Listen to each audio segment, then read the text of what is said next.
Ahí sí, ahí se está grabando. Muchas gracias por el aviso. Lo había apretado, pero parece que el computador no me hizo caso. Ahí Bueno, sí, está grabando y mostrándose. Muchas ya, gracias. muchas gracias por la aclaración.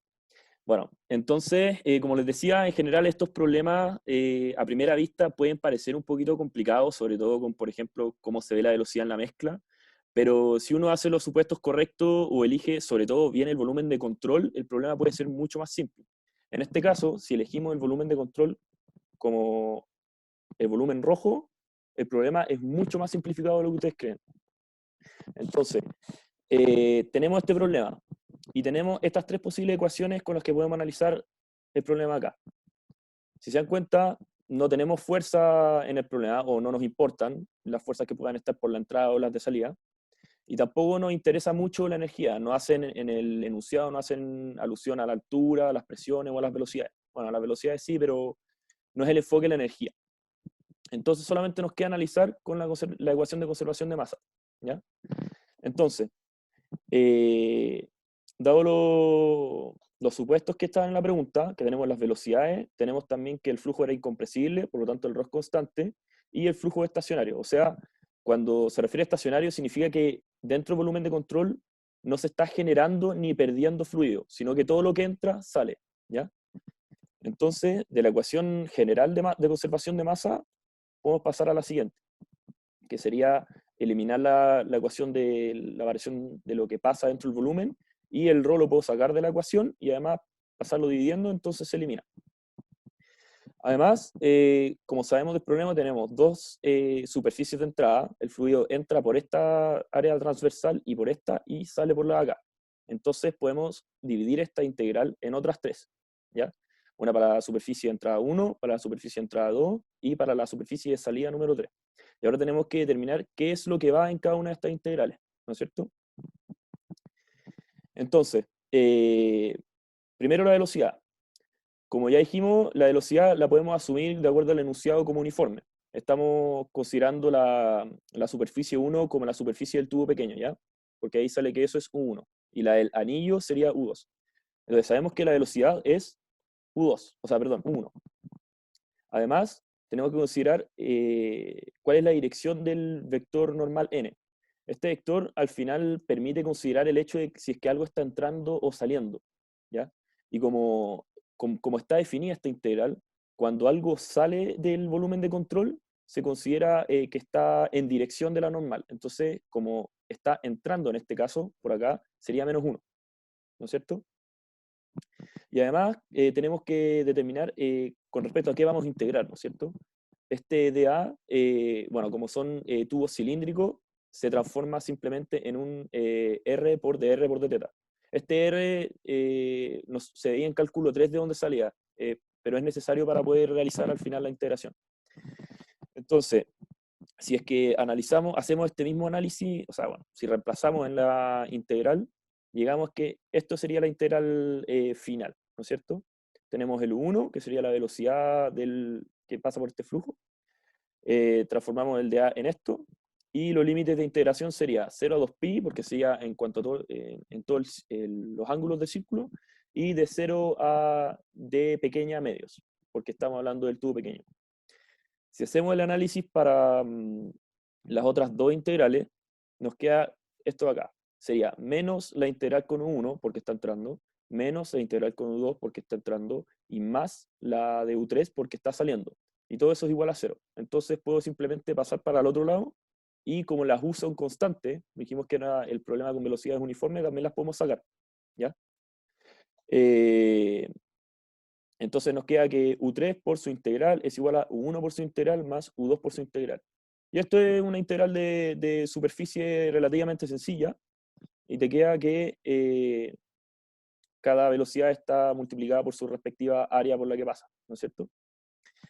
Entonces, simplemente eliminando los pi y los 4, me queda cada velocidad por su diámetro al cuadrado, eh, y despejando me queda esta ecuación. Y simplemente reemplazando los datos, llegamos a que U3 es, ¿cómo se dice? Parece que repetí ahí, 6,42 metros por segundo. Este problema en general no es difícil. Como les dije, de apariencia nomás, por el tubo, uno piensa, oh, es medio complicado y todo, las integrales puede ser que eh, necesiten distintas direcciones, pero si se dan cuenta, por la forma en la que elegimos el volumen de control, todo se simplifica mucho. Si lo hubiésemos considerado donde está la mezcla, ahí sí habría sido complicado. Pero como lo consideramos a la entrada, donde las velocidades respectivas son uniformes, lo mismo a la salida, además en el volumen de control, todo lo que entra está solo en el eje X y todo lo que sale está en el eje X. Entonces, la manera en la que uno elige el volumen de control es clave en estos problemas, ¿ya? Tengan en cuenta eso. Eh, ya. Para el problema 2. Este problema, lo más probable es que ustedes ya lo hayan visto en muchas partes, es típico de colegio, de hecho. Eh, pero lo que quiero mostrarles con este problema es que la ecuación general del teorema de transporte-Reynolds contiene las ecuaciones que uno normalmente llega aquí con Bernoulli, ¿ya? Nosotros normalmente ya sabíamos de colegio que la velocidad a la que sale el fluido es raíz de 2GH, pero la idea es que con teorema de transporte-Reynolds lleguemos a esa misma ecuación, ¿ya? Entonces, de los datos del enunciado, para poder encontrar el B, sabíamos que el estanque era muy grande, muy, muy grande comparado con la salida.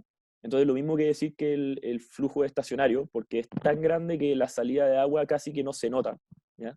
Pero eso es una Sebastián, aproximación. ¿Sí, disculpa. dime? En el ejercicio anterior que me quedó una duda, por favor. Sí, ni un problema, dime igual. Sí. Las velocidades U1 y U2, esto, tenían distintos límites de integración, ¿no? Sí, U1 va desde el radio 0, por así decírtelo, hasta D medios, y el U2 desde D medios hasta el D mayúscula medios. Ah, ya, gracias. A ver, deja ver si es que los puse bien en la integral. Sí, efectivamente. Desde D medios pequeño hasta D medio mayúscula. Vale, gracias. Porque aquí no se ve, no se entiende muy bien del dibujo por cómo está puesto el tubo, pero se entiende que este pequeñito está en el mismo eje que el grande. Entonces al final U2 pasa por una suerte de anillo, ¿cachai? Entonces al final eso es lo que determina Sí, lo... ahí me di cuenta. Ya, perfecto. Entonces, teníamos que el estanque para el problema 2 era muy grande, por lo tanto, uno con lo que dice con eso es que al final podemos asumir que la cantidad de agua dentro del estanque no varía. Es un poquito fresca esa suposición, pero se puede. Eh, Después, ya que el fluido es incompresible, por lo tanto el rho es constante, que el estanque está abierto tanto arriba como a la salida a la atmósfera, por lo tanto vamos a poder asumir más adelante las presiones relativas, y un alfa igual a 1. Este alfa se lo voy a explicar un poquito más adelante. Entonces, como ya sabemos, este problema nosotros en el colegio en general se resolvía por Bernoulli. Entonces, y como ya sabemos más o menos cómo se ve Bernoulli, y tenemos estas tres ecuaciones, tenemos una pista de la que necesitamos la de conservación de energía, ¿no es cierto? Porque justo aquí está lo que se parece a Bernoulli, tanto para lo que ocurre dentro del volumen como para lo que está saliendo por la superficie. Y el Q y el W es el Q inyectado, el flujo de calor inyectado, y el W sería el flujo de trabajo que está saliendo, ¿ya? Entonces, ya, teniendo eso, tenemos la siguiente ecuación, y como sabemos por lo supuesto, esta integral, la de volumen, desaparece, porque acabamos de decir, medio burdo, pero, o sea, medio fresco, que el volumen de agua del estanque súper grande no va a variar. Después, también asumimos que el ρ es constante, entonces podríamos sacarlo, pero no, preferí mantenerlo adentro por si acaso, ¿ya? Y también tenemos que el Q es cero, porque en el problema no se está transfiriendo calor al fluido, y el W también, porque no estamos extrayendo trabajo del problema, ¿ya? Entonces se nos elimina el Q, el W y la integral de volumen, y nos queda solamente la integral de superficie, ¿ya? Y la dirección en la integral de superficie, bueno, además es solamente una, porque es solamente uno el orificio, entonces solamente nos quedamos con una superficie, una integral de superficie, y es el vector normal más uno, porque el flujo está saliendo por el orificio, ¿ya? Del volumen de control, que sería todo el estanque. Entonces, ya. No sé si lo vieron, pero normalmente cuando tenemos las ecuaciones de teorema de transporte Reynolds, por ejemplo, cuando se trata de conservación de energía, esta velocidad al cuadrado no es llegar y sacarla, no puedo decir ya es parte de otra cuestión de la ecuación, así que la puedo sacar. porque puede ser que la velocidad no sea uniforme, sino que tenga una suerte de función. Y eso, cuando se trata de la conservación de energía, se corrige al sacarlo con un alfa, como lo hice acá. Em, lo hice en esta. Aquí multipliqué el v, que está dentro de la integral, lo saqué como un u, pero multiplicado con un alfa. Y lo mismo ocurre cuando lo hago con conservación de cantidad de movimiento. Esta v no puedo llegar y sacarla porque no puedo asumir normalmente que la velocidad es uniforme, ¿ya? Como sí se podía aquí, porque aquí te lo decían denunciado. Entonces, cuando uno lo saca, esta u, esta v, la saca también como una u, pero multiplicada por otro factor que se llama beta, ¿ya? Para que lo tengan en cuenta. Entonces, ya sacamos la velocidad con un alfa y tenemos la integral, ¿ya? Ahora tenemos que desarrollar todo esto, que es lo importante con respecto al problema. Y para eso, como sabemos que tiene que ver Bernoulli en esto, necesitamos 2 puntos y me puse como un sistema de referencia justo a la salida del tubo. Puse el eje X mirando hacia donde se dirige el fluido y Y hacia abajo, mirando hacia abajo, ¿ya? Por la altura. Entonces, tengo que determinar qué es GZ, qué es o sea, P por ρ, partido en ρ, y qué sería el U. Y el U es necesariamente lo que estoy buscando. Entonces, primero, el G por Z, dado este sistema de referencia, sabemos que es H menos H, porque esta diferencia sería la altura total del estanque menos la altura a la que se encuentra el orificio. Y mira, tiene un signo menos porque yo puse el sistema de referencia al revés. El que lo haya puesto al revés tiene una explicación, podría haberlo puesto para arriba, pero esto lo hice tiene sentido porque lo puse al revés. Después tengo que la presión, como dije en un principio, el estanque tanto arriba como a la salida está abierto a la atmósfera. Entonces esto lo puedo considerar como cero. Y la velocidad es lo que estoy buscando. Estoy buscando una expresión para esta velocidad, que a priori ya sabíamos cuál es, pero la idea es demostrarlo con esta ecuación. Y la integral, por el ρ sabemos que es Q, que sería el flujo, ¿ya? Pero esto lo podemos pasar dividiendo y te queda solamente lo de acá, ¿ya? Y como consideramos que el z es menos h, al multiplicarlo por el g, esto va a pasar siendo positivo, me va a quedar a este otro lado g por h menos h, este signo menos de aquí afuera se va a convertir en más, y al tirar la raíz me va a quedar esta expresión para la velocidad, que de hecho hace sentido con la que siempre nos han enseñado en el colegio. A nosotros en general siempre nos enseñaban sin este h minúscula, porque nos decían que el orificio está en la parte de abajo del estanque. Pero cuando el hoyo no está abajo y uno empieza a ver distintos hoyos a lo largo de la altura h mayúscula, hay que considerar este h minúscula, ¿ya? Después, ¿cómo varía el chorro? O sea, a medida que va subiendo vamos poniendo el orificio cada vez más arriba.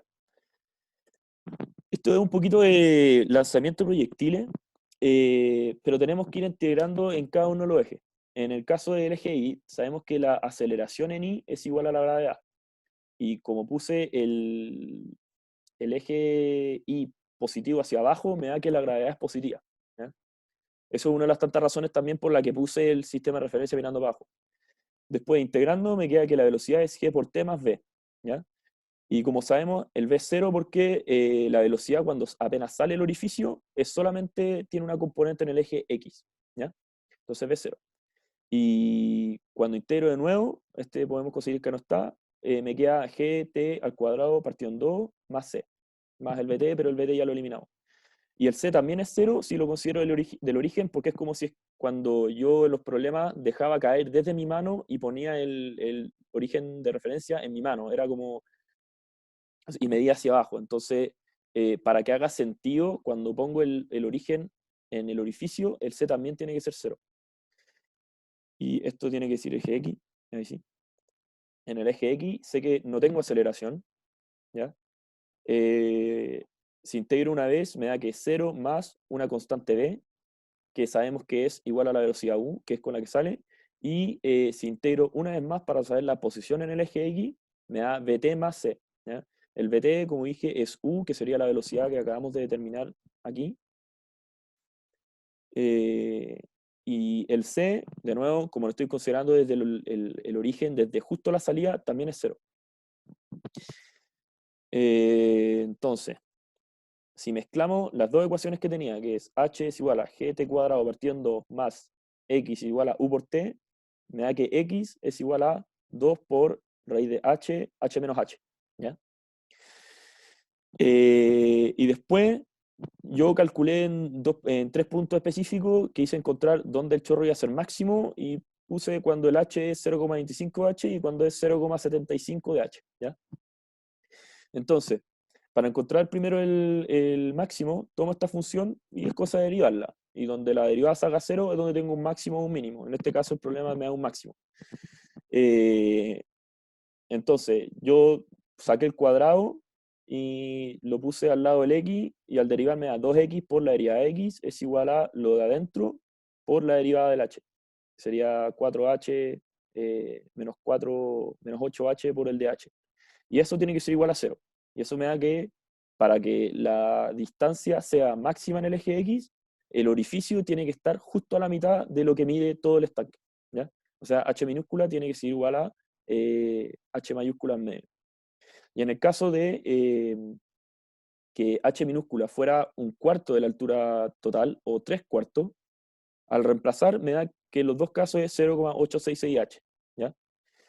Eh, y además, para que lo vieran, también lo grafiqué. Dije que h mayúscula era igual a 2 y uno puede ver que la altura, o sea, la distancia que recorre en el eje X tiene forma de parábola, donde el máximo es justo la mitad de la altura y, bueno, va incrementando o decreciendo conforme a la parábola que se grafica. ¿Ya? Ese era el problema 2. Como les dije, es un problema súper sencillo. De hecho, yo creo que muchos de ustedes ya se sabían la respuesta a esto, que era, por ejemplo, esta función, de acá. Pero de nuevo, la idea de este problema era mostrarles que con el teorema de transporte de Reynolds, ustedes pueden llegar también a esta ecuación, ¿cachai? Porque como es más general, debiese poderse. Ya, y para el problema 3, un problema bien usual en las pruebas es el de dos estanques, tengo una bomba en medio y la idea es, en general, bueno, para la pregunta A, determinar la potencia con la que se entrega, que debe entregar la bomba para que el agua suba de aquí hasta acá.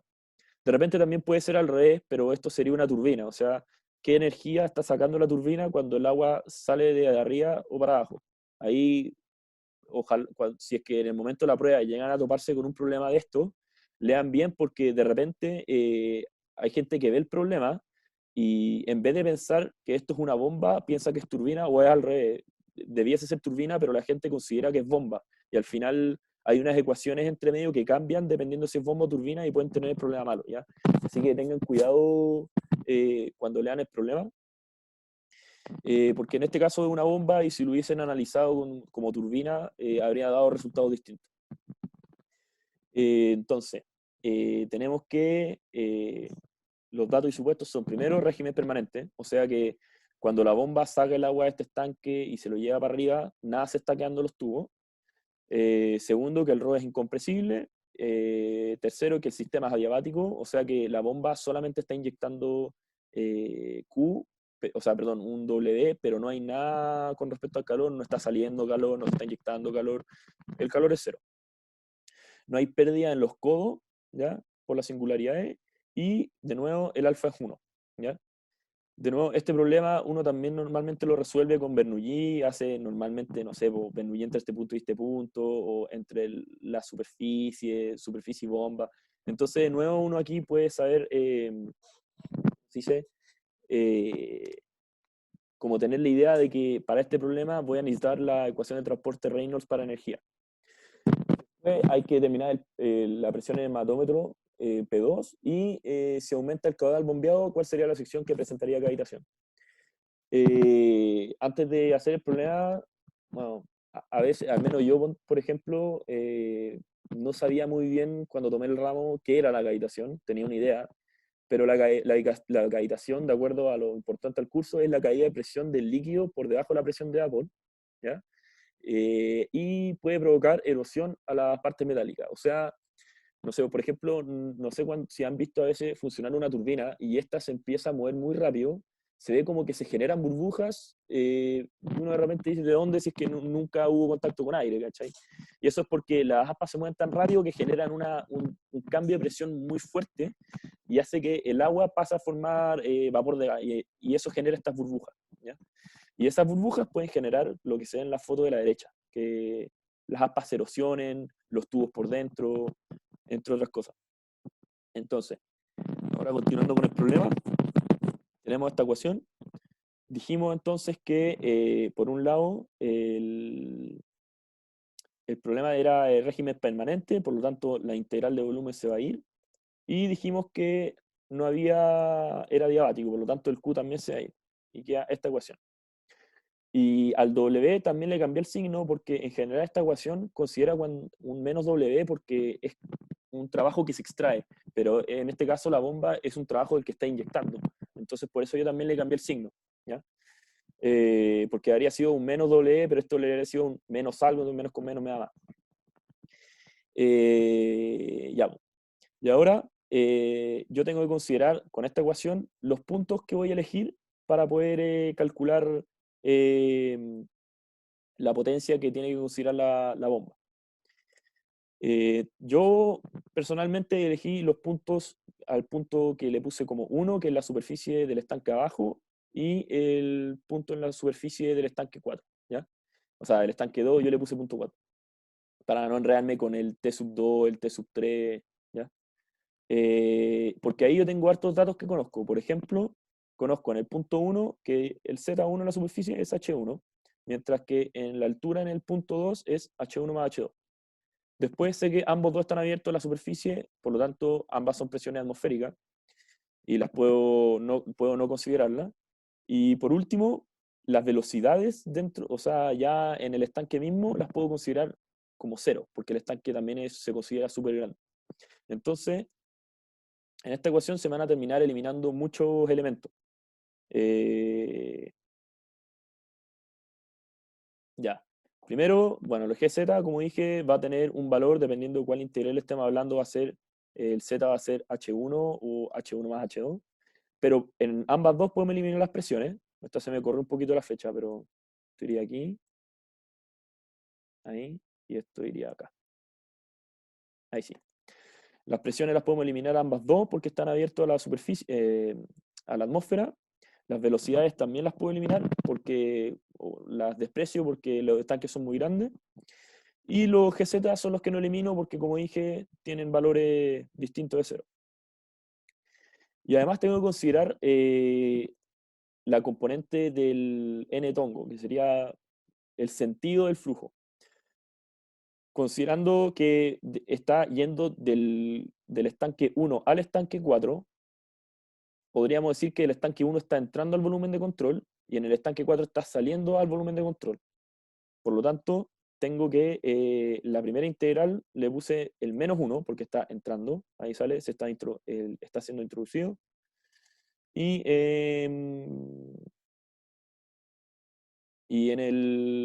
para el estanque 4 está siendo retirado, por eso le puse más 1. Y todo esto es igual al W, que sería el flujo de trabajo que está inyectando la bomba para poder subir el fluido. Entonces, yo tengo que, no sé si alguno sabía, pero en general la notación gamma es ρ por G. Y tengo el ρ aquí y un G acá. Entonces, cuando se me eliminen los términos, el ρ va a pasar multiplicando al G. Considerando esta como la integral del fluido 1, tengo menos gamma por H1, y esta la del fluido en el estanque 2, o sea, en el tanque, sí, del estanque de arriba, me haría más gamma por H2 más H1. Y eso es igual a W por Q, ¿ya? Y si, bueno, el H1 se me va a ir con este H1 y me va a quedar que H2 es igual a W partido en Q por gamma. Y esto, en general, se le llama H sub B, ¿ya? Que es como la carga hidráulica, y está medida en metros, porque es una altura, ¿ya? Bueno, y como sabemos, y aquí es donde depende cómo uno considere si es bomba o, o turbina, y por eso les pido que lean bien los problemas si es que llegan a enfrentarse uno a esto, porque la ecuación de una potencia cambia. O sea, sí, la ecuación de potencia cambia si es bomba o turbina. Creo que el eta sube y esto baja, no me acuerdo muy bien. Pero es para que lo tengan en cuenta, ¿ya? Entonces, sé que la potencia es Q por gamma por HB partido en eta, y en eta para este problema era 0,7, y sé que el HB por esto.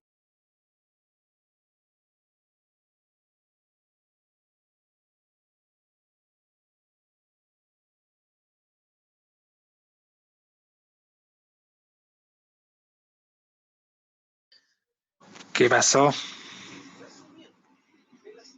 Parece que al ayudante se le cayó la internet. Bueno, parece que efectivamente se me cayó el internet. Ha sido un asco el internet en mi casa, no sé ustedes. Parece que Zoom en general colapsa. Deme un segundito. Necesito que me den el permiso para... ya. Ahora... Ahí sí, ¿no es cierto? Entonces, les había dicho que fue lo último que escucharon, para poder repetir desde ahí, para que no haberme comido ni un detalle. Estoy diferenciando la potencia, o sea, la bomba de la turbina. Ah, ya sí, que la ecuación puede cambiar, ¿no es cierto? Que si es que es turbina o bomba, el eta puede ir arriba o abajo. Sinceramente nunca me supe bien esas ecuaciones, pero la cosa es que cambian. Entonces, para que tengan cuidado cuando se enfrentan a estos problemas, y bueno, aquí reemplazamos el HB, que fue lo que me dio antes, un H2, y el eta me había dado por enunciado que era 0,7, ¿ya? Después, para la parte 2, que sería la presión del manómetro, tengo que, bueno, de nuevo, ya demostramos que la ecuación funciona, así que voy a quedarme con la parte de Bernoulli más que nada. Y tengo que encontrar la presión en P2. Y yo tomé los puntos 1, que es justo después de la bomba, y en la superficie 2. Uno también podría considerar un punto justo en la entrada de la bomba aquí, o en la superficie 2, pero ahí hay que tener en cuenta qué es lo que está haciendo la bomba, y el problema se pone un poco más complicado, ¿ya?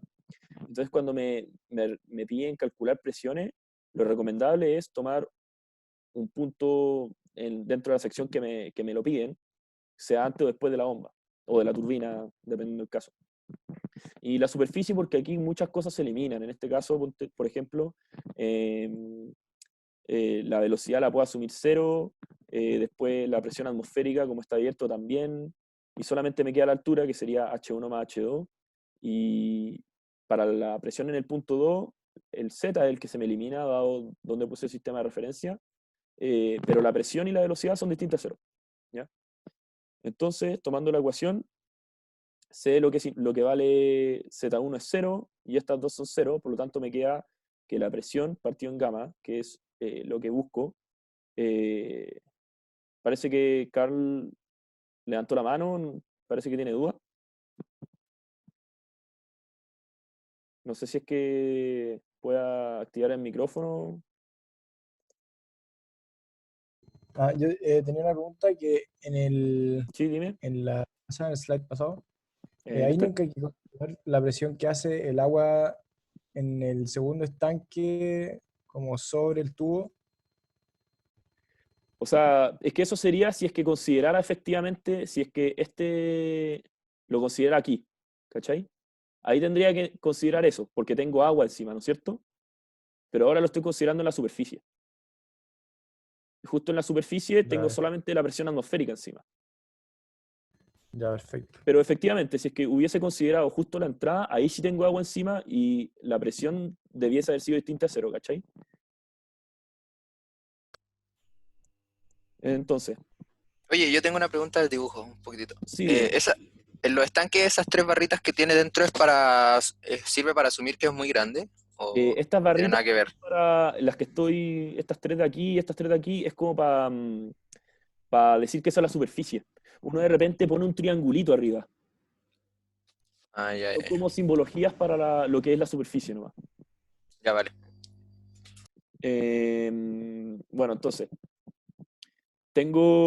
bueno, sabemos que entonces, por lo que puse aquí, que el Z1 es cero, pero la presión y la velocidad no. Y de hecho, la presión es lo que buscamos. El Z2 no es 0, y sabemos su valor, y el P2 y la velocidad sí son 0, por las aproximaciones que hicimos. Entonces me queda esto, ¿no es cierto? El Z2 es el H1 más el H2, la presión P1 es lo que buscamos, partido el gamma, y el V1 al cuadrado partido en 2G. Y necesitamos encontrar un valor o algo más conocido que esto. Y también sabemos que, o sea, recordando que la velocidad es igual a Q partido en el área. Y en este caso, en el problema aquí, en el enunciado sale que esta sección de T2 y T3, el área es A medios. Y o sea, es un A mayúscula medio, y en esta sección es A mayúscula. Entonces sé que la velocidad en este punto sería el Q partido en el área que tenga, que sería 2Q partido en A, por el A medios. Que sería esto. Y como está el cuadrado, me quedaría este resultado aquí. ¿Ya? Entonces, tirando todo este valor a la izquierda con un menos y todo multiplicándolo con el gamma que está debajo de la presión, me daría la presión final. Aquí cuando puse presión 2, me fui equivocando de lo... Fui cambiando harto la notación aquí. Entonces era un 2, el 1, el 2, presión 1, presión 1.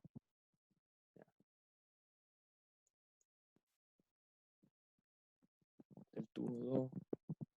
Bueno, esto, si viene puse presión 2, siendo coherente con mi notación, es P1, pero porque yo a este punto le puse 1, ¿ya? Pero se entiende que esta P1 es la misma versión P2 que mide el manómetro, ¿ya? Pero eso fue por la notación que consideré yo al principio al hacer el ejercicio, ¿ya? Ya, po. Y lo último, ¿cuál sección presentaría cavitación si es que aumento el Q? Bueno, para esto sabemos que tenemos la siguiente situación. En general, la cavitación, como sabíamos, se genera por una baja muy violenta de presión por bajo la presión de vapor, ¿no es cierto? Entonces, los lugares donde uno puede tener, o sea, presentar cavitación son antes de las bombas, porque después de la bomba está inyectando trabajo, por lo tanto está aumentando la presión para que el fluido salga, así que tiene que ser antes. Después de la turbina, porque la turbina quita trabajo, aquí va la turbina,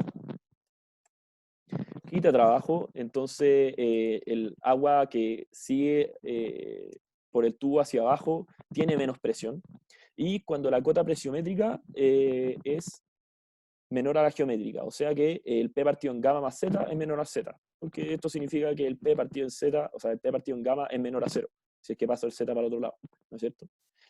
Ya. Y dado el problema, yo tengo dos posibles casos donde puedo encontrar una posible cavitación. Como dije, antes de la bomba, por lo tanto sería antes del tubo 1, ¿no es cierto? Y otro que es menos obvio sería en esta sección de acá. Eso incluye este codito chico, pero el rectángulo no me dio. Pero eso se incluye aquí. Sería en toda la sección 3. Porque también ocurre cuando hay bajas muy rápidas de la cota piezométrica. Pero si se dan cuenta, la energía sigue más o menos, no sé si le han hecho dibujar la energía en estos estanques, pero la voy a hacer yo ahora aprovechando que tenemos tiempo. En general la energía, cuando es un caso ideal, sale a esta altura, ¿ya? Después la energía por la bomba se pega un disparo y después sigue con esta altura, ¿ya? En general es un poquito más arriba. Ustedes ya han tenido que dibujar de estas cosas, ¿no es cierto? La energía en los estanques.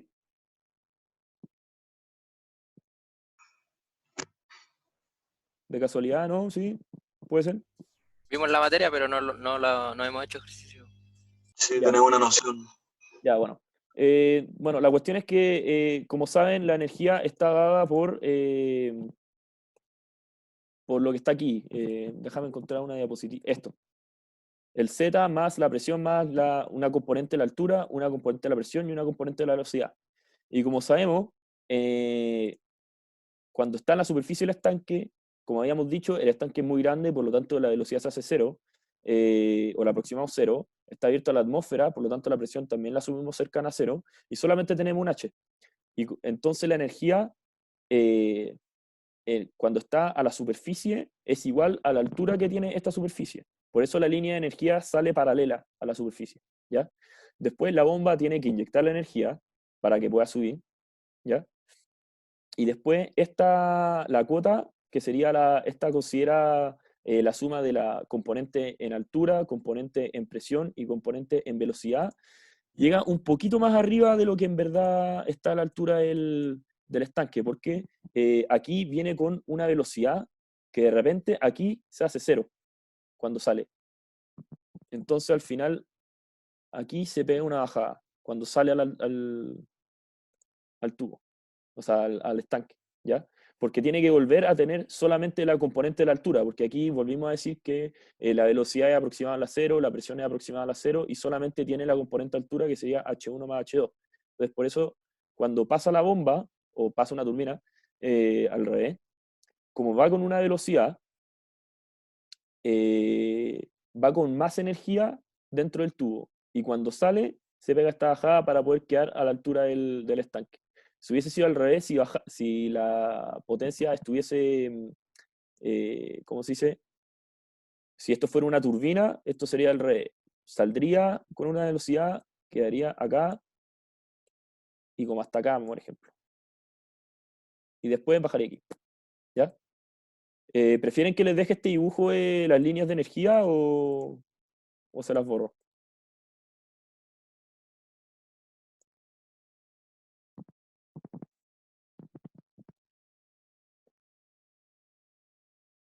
Parece que tienen algunas dudas.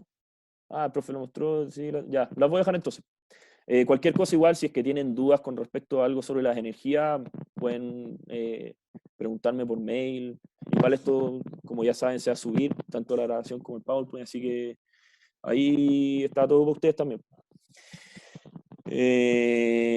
Bueno, eso, como son relativamente pocos, esperaba más dudas, así que puse estos 3 ejercicios que yo consideré que iban a ser iban a ocasionar más dudas, pero al parecer fue bastante rápido. No sé si es que alguno de ustedes tenga... Yo te tengo una duda. Sí, dime. Corta, rápido. No caché la verdad bien por qué son esos los lugares que presentarían cavitación, si aumenta Q. Ya. Bueno. ¿Entendiste por qué el de la bomba o este también te causa media duda? No, o sea, caché sí, pero como por qué justamente ahí o arriba hasta el codo, no sé, como una Ya, explicación. este codo también incluye esto, es toda esta sección, también este codito. ¿Ya? Ahí lo agrandé un poco para que cubra todo. Ya, perfecto. Bueno, antes de la bomba es por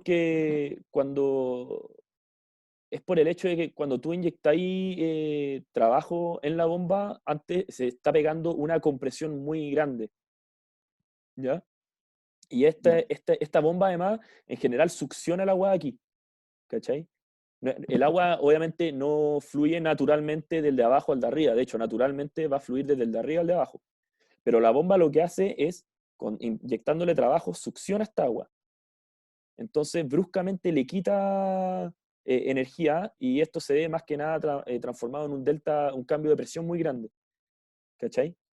Y ese cambio de presión, al disminuir mucho, si es que se inyecta mucho trabajo a la bomba, puede generar cavitación. ¿Ya? Porque la succión que podría estar haciendo la bomba es muy grande. Por eso uno también no puede inyectarle un trabajo violento a la bomba, uno tiene que ser mesurado también, dependiendo de la geometría del problema. ¿Ya? Y en el caso del tubo que sube, es más o menos lo mismo, porque en el sentido de que esta cuota de energía tiene una componente dada por la altura que tenga el tubo o el flujo del agua, o el fluido en general, una componente por la cinemática, o sea, cinética por la velocidad que tiene, que es v cuadrado partido en 2g, y una componente por la presión, ¿no es cierto? Y la cuestión es que eso se va repartiendo equitativamente a lo largo de la sección. Pero siempre tiene que mantener en el caso ideal, mantiene una línea horizontal. En el caso real, en verdad, esto va bajando por la fricción y todo eso. Pero manteniendo el caso ideal,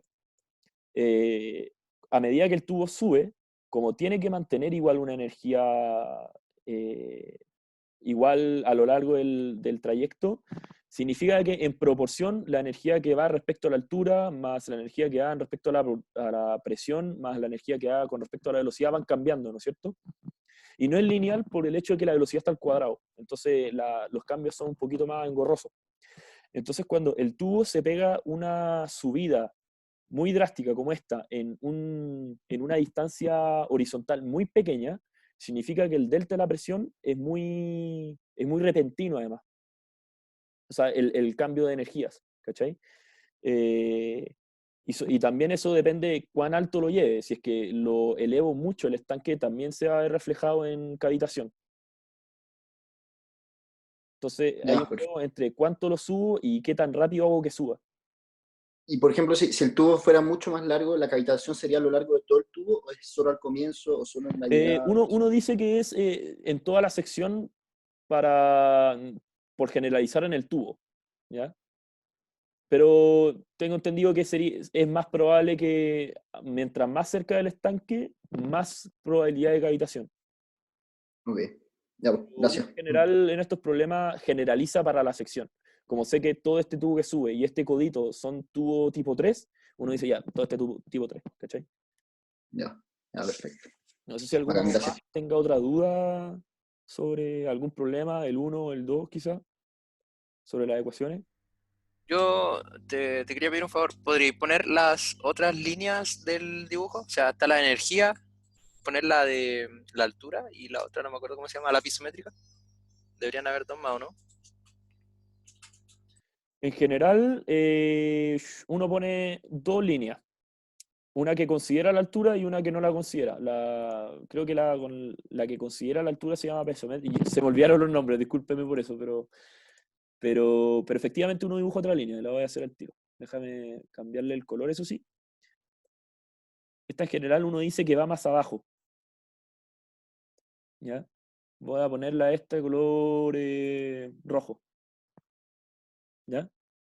Después sube y en la misma cantidad a la, ¿cómo se dice? O sea, lo que inyecta la bomba se refleja en igual proporción en estas dos rectas. Y después llega paralela a la altura. Entonces, lo que pasa es que la de arriba considera la velocidad, ¿ya? Y la de abajo solamente considera el Z más la presión, si no me equivoco. ¿Se entiende? Ojo que. Hola, Sea. Hola. Ojo que la curva después de la bomba va más separada de la línea de energía, porque el diámetro cambió. Sí, también, sí, sí, hay que considerar que los tubos también alteran o sea, el diámetro de las secciones también altera cuán separados están las líneas. Por la ecuación que vimos acá, la que estaba, déjenme mostrarse esto. Tenemos que la velocidad está dada por el área, ¿no es cierto? Y si es que el área cambia de la sección transversal, significa que las líneas de energía van a estar más o menos separadas, ¿ya? Y eso depende por el área transversal del tubo. Gracias, Clemente, por ese detalle. ¿Alguna otra duda con respecto a alguna de las preguntas? ¿Por qué sale un alfa junto a velocidad a la integral de energía al tiro? Eso estaba, voy a tomar acá, esta por ejemplo. Esta de acá. Ya. Esto sale porque uno, Al principio esto uno lo tiene dentro de la integral, ¿no es cierto? A ver, deja de buscar una, porque había una en la que lo pasaba dentro hacia afuera. Déjame buscarlo.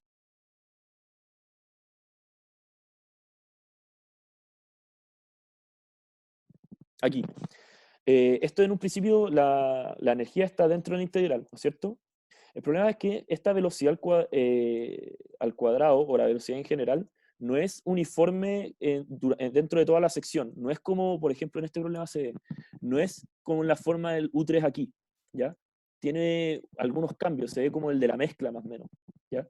Entonces uno no puede llegar y decir, ah, la velocidad es constante, por lo tanto la saco de la integral.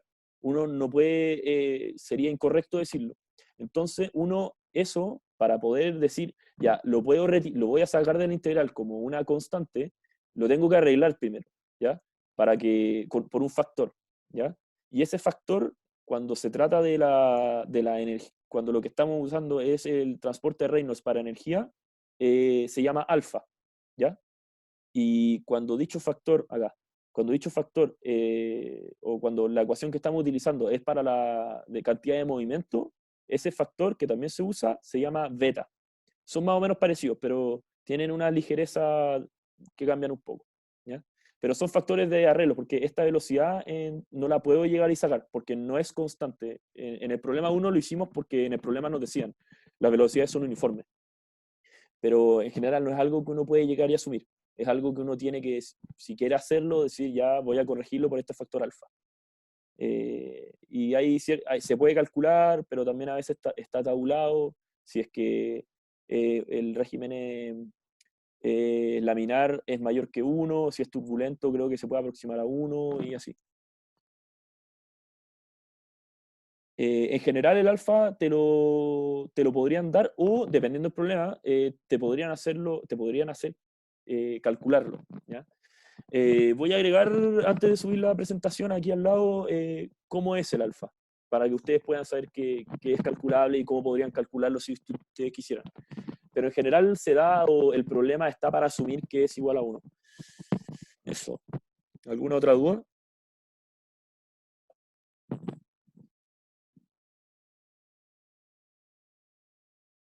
Cualquier cosa, ya saben, la ayudantía está grabada, el PowerPoint se va a subir, voy a hacerles arreglo el alfa, también ¿cómo se llama? Para esta de cantidad de movimiento les voy a poner cómo se calcula el beta. Lo voy a poner aquí cada uno. Así que eso. Si quieren pueden salir de la ayudantía. Gracias.